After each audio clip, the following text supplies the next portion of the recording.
2 Tennessee Tech students were out here volunteering, helping clean up, when they found something unexpected. A Bible opened up to a verse with a message of hope.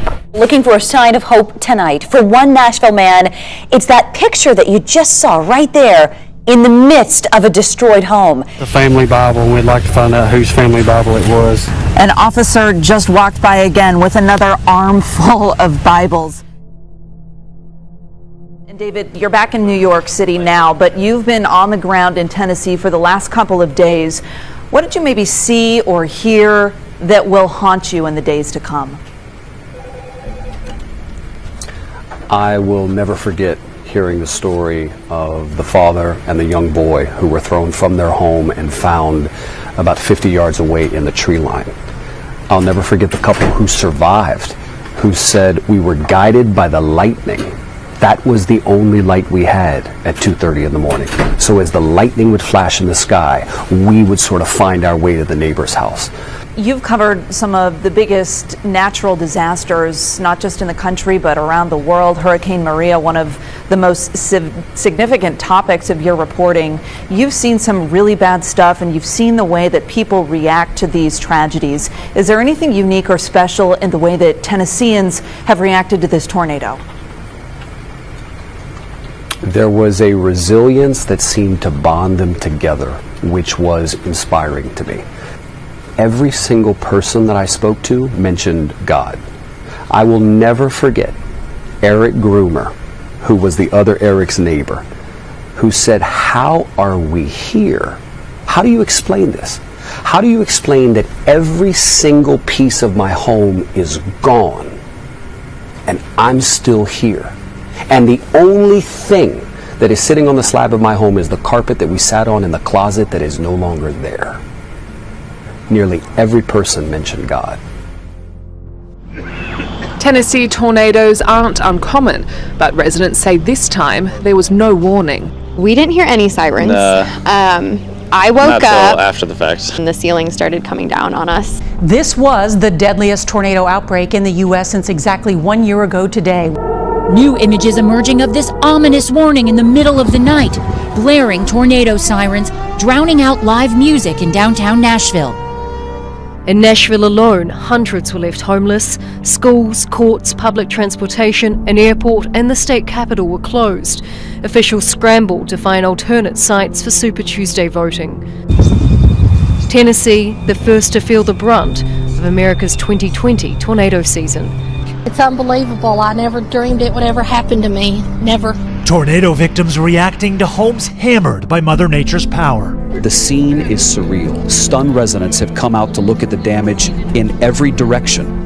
Winds of up to 260 kilometers an hour ripped buildings open, scattering debris across Nashville and its neighboring counties. Our hearts are full of sorrow for the lives that were lost. It's a vicious thing. Those tornadoes, I've seen many of them during a 3-year period, and I've gotten to see the results, and they are vicious. After the tornado blazed a 2-mile trail of debris, shattering lives. But dozens are still missing in the aftermath of the deadliest storm to hit the state in almost a decade. You might recognize Taylor Hicks from American Idol, the country music singer, among the many victims here. The vibration is what I'll never forget. He shared his survival story, jamming himself inside this closet in his garage. You won season 5 of American Idol. You said that 6 months was insane. Not as insane as the 30 seconds in there. Doesn't even compare. I mean, doesn't even compare. Just down the street, parishioners praying outside of a church with no facade. I went outside and,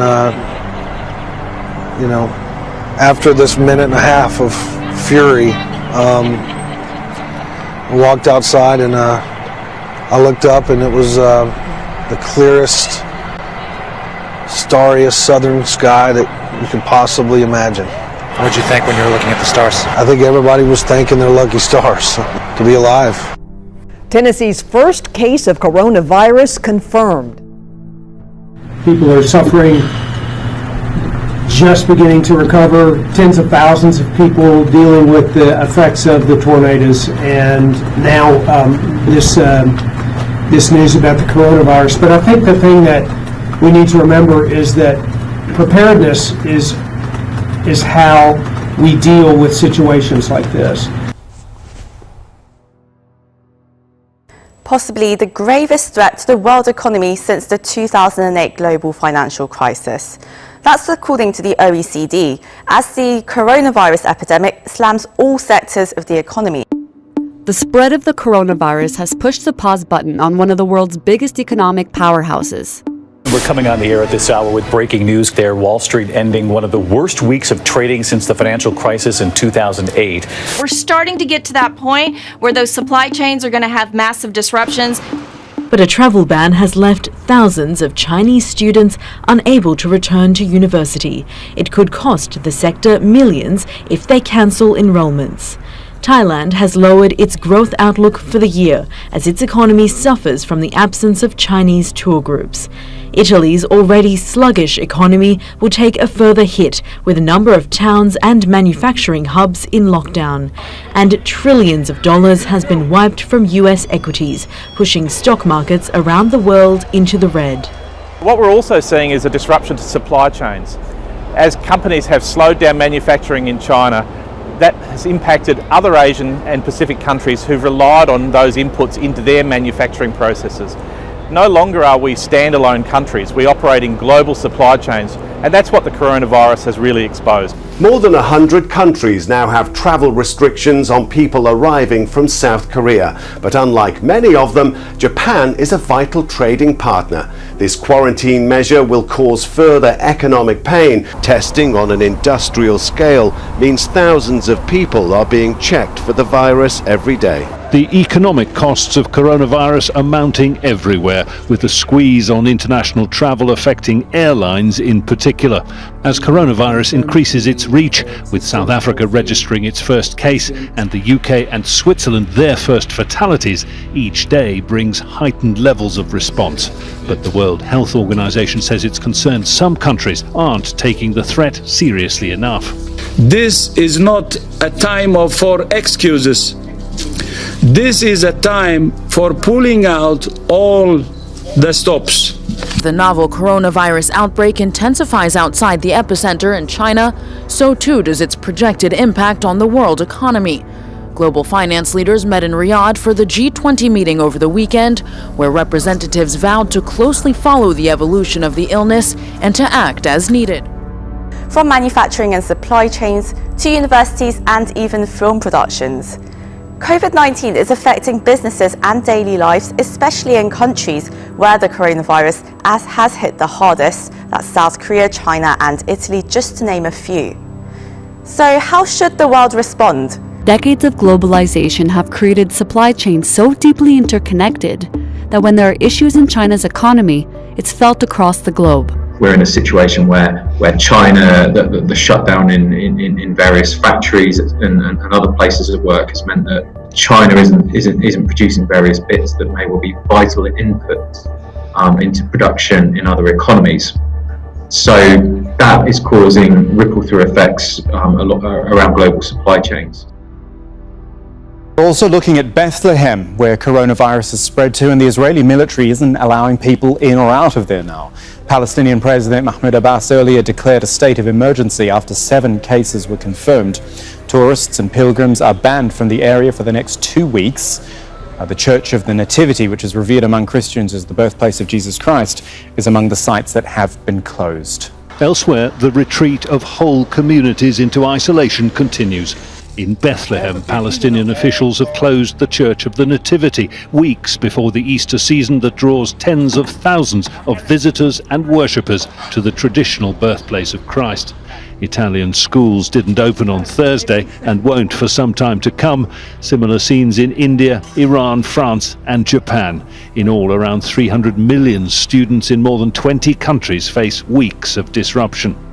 Desperate measures in what feel to many like desperate times. And now survivors are talking to us about the light that's shining through this dark time. Bliss segment is live in Cookeville with a woman's story of hope. Things seem very bleak, but yesterday there was a message of hope. 2 Tennessee Tech students were out here volunteering, helping clean up, when they found something unexpected. A Bible opened up to a verse with a message of hope. In a dark time, Lauren Jackson and Georgia Gust found a message of hope. We were crouching down there for probably 10 minutes, just searching for some hope or something that Cookeville needed to hear. Buried underneath rubble here, the Tennessee Tech students found this Bible, practically untouched by the deadly tornadoes that erased the home it once belonged to. And the main point was Cookeville will again have peace and security. And I just felt that's what everybody needed to hear, because as you can see, it looks like there's no hope here. Jeremiah 46 verses 26 and 27 urges readers not to be afraid, because God has a plan and will bring peace and security. This is all him. This is not us. He's just using us to share his word. Yeah, Lauren, this has been the talk of the neighborhood. Among the devastation and destruction is this image of Jesus. And for the man who lives here, it's a sign of comfort. This is what's left of Troy Coleman's home in North Nashville. His living room is now out in the open. One powerful image sits front and center on top of the fireplace. He still watches over us no matter what. Coleman says he prepared for the tornado by hunkering down. He said it came through quickly. It's there, we're still here. My mother and I, we made it out. The family Bible, and we'd like to find out whose family Bible it was. Cleanup efforts are underway in Tennessee. Among the wreckage, one officer found this Bible. Officer Denton tells CBS affiliate WVLT in a live interview the Bible was found intact without a single page missing. Now the department is trying to find out who the Bible belongs to.